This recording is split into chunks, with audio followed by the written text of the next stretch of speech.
اسلام آباد میں منعقدہ ECC کے اجلاس کی صدارت وفاقی وزیر خزانہ محمد اورنگزیب نے کی۔ اجلاس میں وزارت ریلوے کی جانب سے ریکوڈیک مائننگ کمپنی کے ساتھ معاہدے پر مبنی ایک سمری پیش کی گئی، جس میں $390 ملین کی فراہمی کا معاملہ رکھا گیا۔ یہ رقم بلوچستان سے معدنیات کی برآمدات کے لیے 1350 کلومیٹر طویل ریلوے ٹریک کی تعمیر پر خرچ کی جائے گی۔ یہ منصوبہ بلوچستان کے دور دراز اور پسماندہ علاقوں کو پاکستان کے دیگر حصوں اور دنیا کی منڈیوں سے جوڑنے کے لیے ایک گیم چینجر کی حیثیت رکھتا ہے۔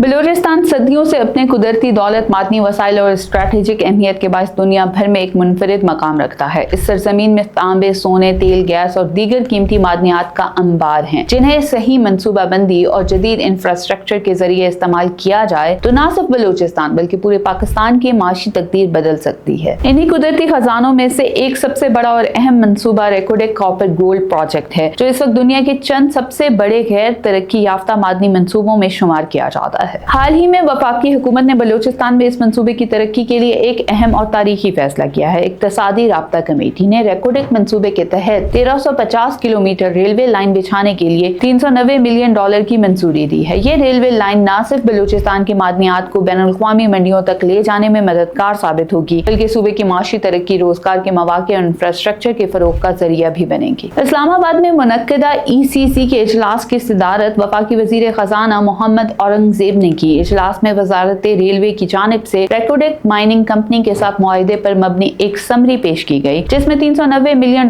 کی فراہمی کا معاملہ رکھا گیا۔ یہ رقم بلوچستان سے معدنیات کی برآمدات کے لیے 1350 کلومیٹر طویل ریلوے ٹریک کی تعمیر پر خرچ کی جائے گی۔ یہ منصوبہ بلوچستان کے دور دراز اور پسماندہ علاقوں کو پاکستان کے دیگر حصوں اور دنیا کی منڈیوں سے جوڑنے کے لیے ایک گیم چینجر کی حیثیت رکھتا ہے۔ اس سے نہ صرف کانکنی کا عمل تیز ہوگا بلکہ بلوچستان کے عوام کو براہ راست روزگار اور ترقی کے مواقع بھی میسر آئیں گے۔ ECC نے اس منصوبے میں شفافیت اور جواب دہی کو یقینی بنانے کے لیے واضح ہدایات بھی جاری کی۔ وزارت خزانہ اور وزارت ریلوے کو پابند کیا گیا ہے کہ وہ مارچ 2026 تک منصوبے کی پیش رفت پر ایک جامع رپورٹ ECC میں پیش کریں گے۔ اس کے ساتھ ساتھ یہ شرط بھی عائد کی گئی ہے کہ اگر معاہدے کی حتمی شرائط میں کوئی تبدیلی آتی ہے تو وہ دوبارہ ECC کی منظوری کے لیے پیش کی جائیں گی۔ اس عمل سے بلوچستان کے عوام کو یہ یقین دہانی حاصل ہوتی ہے کہ ان کے وسائل پر مبنی منصوبے شفاف انداز میں مکمل ہوں گے اور بد انتظامی یا کرپشن کا کوئی راستہ باقی نہیں رہے گا۔ ریکوڈیک منصوبہ صرف وفاق یا بیرونی سرمایہ کاروں پر منحصر نہیں بلکہ پاکستان کے اپنے ادارے بھی اس منصوبے میں بھرپور شراکت دار ہیں۔ OGDCL، پاکستان پیٹرولیم لمیٹڈ اور گورنمنٹ ہولڈنگز پرائیویٹ لمیٹڈ جیسے بڑے ادارے پہلے ہی اپنی سرمایہ کاری بڑھا کر $1.9 بلین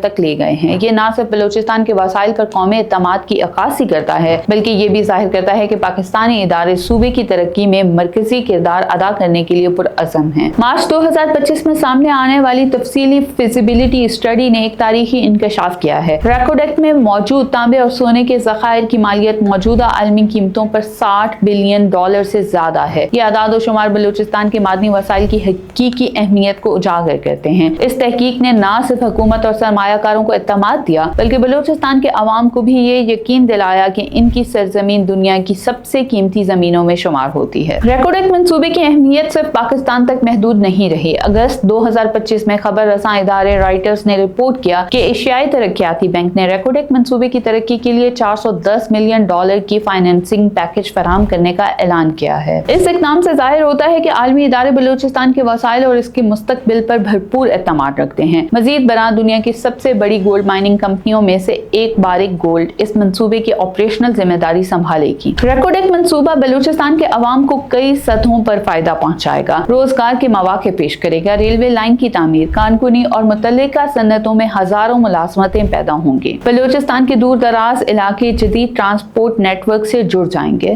صوبہ برآمدات کے ذریعے زیادہ ریونیو حاصل کرے گا جس سے صحت، تعلیم اور سماجی سہولیات میں بہتری آئے گی۔ بلوچستان دنیا کے سرمایہ کاروں اور تجارتی اداروں کی توجہ کا مرکز بنے گا۔ وزیر خزانہ محمد اورنگزیب نے